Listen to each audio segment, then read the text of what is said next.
Hello students, today we are going to start our geography term 1 syllabus, that is third chapter from geography, and your chapter is minerals and power resources. These are the glossary words which you have to write down in FNB. First one is mineral, a naturally occurring substance having characteristics chemical composition. Mining, the extraction of minerals from the earth.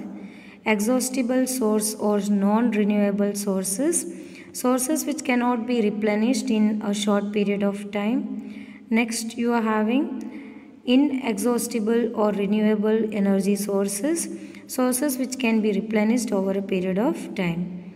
Fossils, dead remains of living organism trapped between layers of rocks. Next is fossil fuels, fuels formed from dead plants and animals which were fossilized millions of years ago, example petroleum and coal. Next is compressed natural gas, or in short it is known as and very familiarly known as CNG, natural gas stored under high pressure. So these are the words what you have to write down in FNB. These are the topics that we are going to learn, that is mineral. Next is classification of minerals. Minerals are extracted by, there are three ways: mining, drilling and quarrying, that we are going to learn. Distribution of minerals in the world.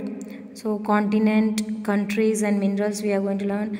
In which continent the minerals are found and in which countries specific minerals are found and what minerals are found, that is given in detail in your worksheet also.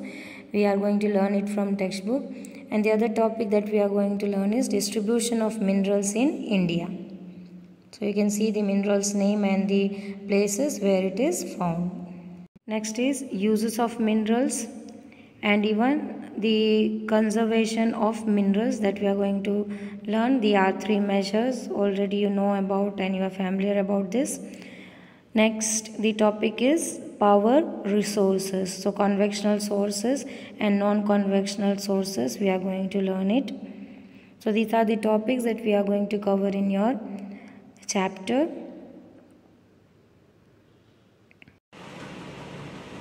Here we start our third chapter, that is mineral and power resources. So here in the first paragraph we can see the conversation between the Kiri and Sukan. Kiri was visiting Sukan's native place, that is near Dhanbad. Kiri was amazed to see that large area were black. So she asked Sukan, why is this place so black and dusty? In reply, she said that this is because of coal mines nearby. Do you see the trucks? They are carrying the mineral coal, replied Sukan. Now the next question that came in the mind of Kiri, that was, what are minerals? Sukant replied, have you ever seen a baker baking biscuits? The flour, milk, sugar together. Sugar and sometimes eggs are mixed together. While eating the baked biscuits, can you see these ingredients separately? Just as in the biscuits there are a number of things that you cannot see, rocks on this earth have several materials called minerals mixed in them. These minerals are scattered throughout the earth's rocky crust.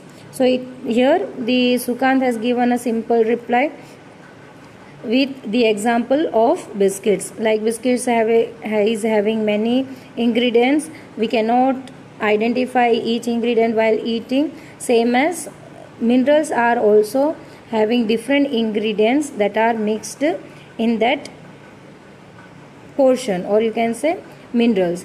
Now these minerals are scattered throughout the earth rocky crust. So what would be the definition of mineral? A naturally occurring substance that has a definite chemical composition is called as a mineral. Minerals are not evenly distributed over space. They are concentrated in a particular area or rock formation. Some minerals are found in areas which are not easily accessible, such as the Arctic ocean bed and Antarctica. Minerals are formed in different types of geological environment under varying conditions. They are created by natural process without any human interference. They can be identified on the basis of their physical properties such as color, density, hardness, and chemical properties such as solubility. In class 7th also you have learnt it about the minerals and as well as rocks. Through various minerals, rocks are formed, and generally these minerals are deposited in the second layer of the earth crust, that is mantle. So from there it is erupted and it is coming on the surface of the earth. So the different minerals are found in different areas. Their composition is also different. So some sort of minerals you can find in some sort of region only. See the left hand side corner. Do you know the salt in your food and graphite in your pencil are also a type of minerals.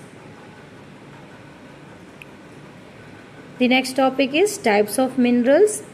There are over 3000 different minerals. On the basis of composition, minerals are classified mainly as metallic and non-metallic. You can see the flow chart over here. That is divided on the basis of composition, that is metallic and non-metallic.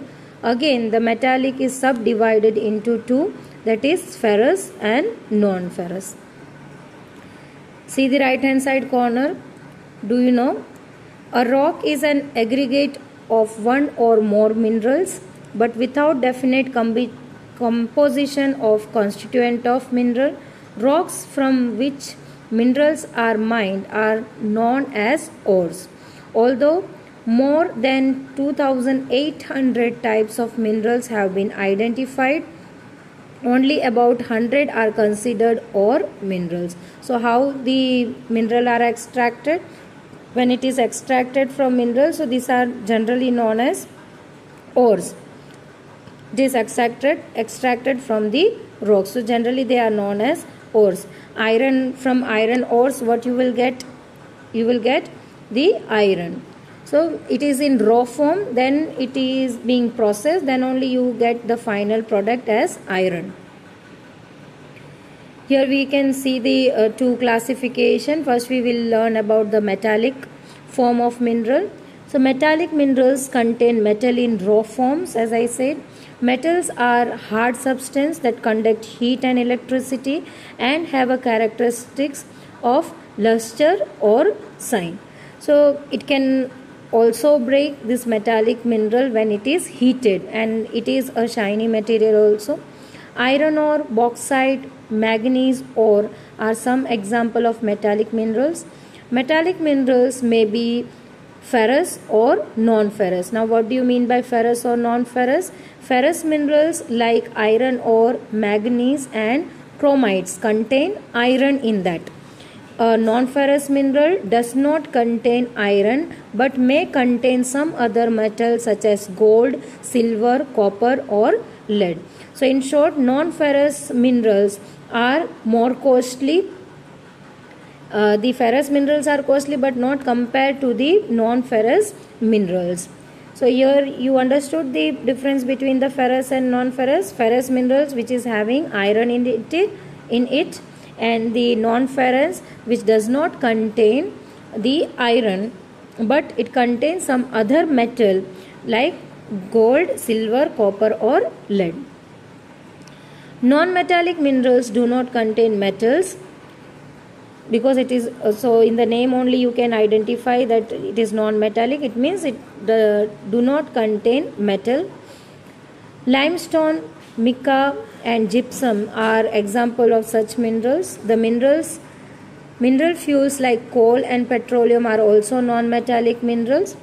Minerals can be extracted by mining, drilling or quarrying. These are the three ways how the minerals are being extracted from the earth's surface or from the ocean bodies.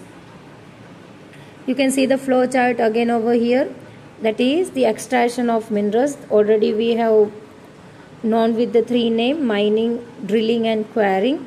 Mining is further divided into two: open cast mining and shaft mining, that we will learn in the next paragraph. what is open cast mining or shaft mining.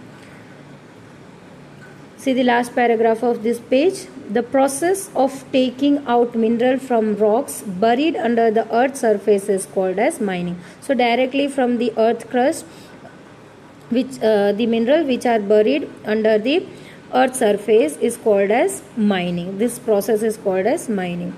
Minerals that lie at shallow depth are taken out by removing the surface layer. This is known as open cast mining. So the first layer of the earth crust is removed. So it is not too deep, but it is called as shallow depth, not too deeper or not on the top. So that is called as shallow depth. So the minerals taken from the shallow depth are called as open cast mining. So they are only removing the surface of the earth crust, the first layer. So this is known as open cast mining. Next is deep bores called shaft have to be made to reach mineral deposit that lie at the great depth. This is called as shaft mining. So to get the minerals from the earth crust which is more deeper or in great depth, so you have to use this kind of process or technique that is called as shaft mining to reach up to the depth of the earth. Petroleum and natural gas occurs far below the earth surface. These are the two examples. Now deep wells are bored to take them out. This is called drilling. So petroleum and natural gas, it is more further deeper below the earth surface. So what they are doing, what kind of process they choose, that they are making wells or the bore are dug for taking out the petroleum and as well as natural gas. So this kind of process is known as drilling. Minerals that lie near the surface are simply dug out by the process known as quarrying. So minerals which are nearly on the surface of the earth, so that is simply dug up. There is no need of any heavy machineries. Other whatever kind of extraction we have learned, they need the heavy machinery to take out the minerals. So the next topic, that is distribution of mineral, that we will cover in the next video. Till then, stay tuned. Thank you.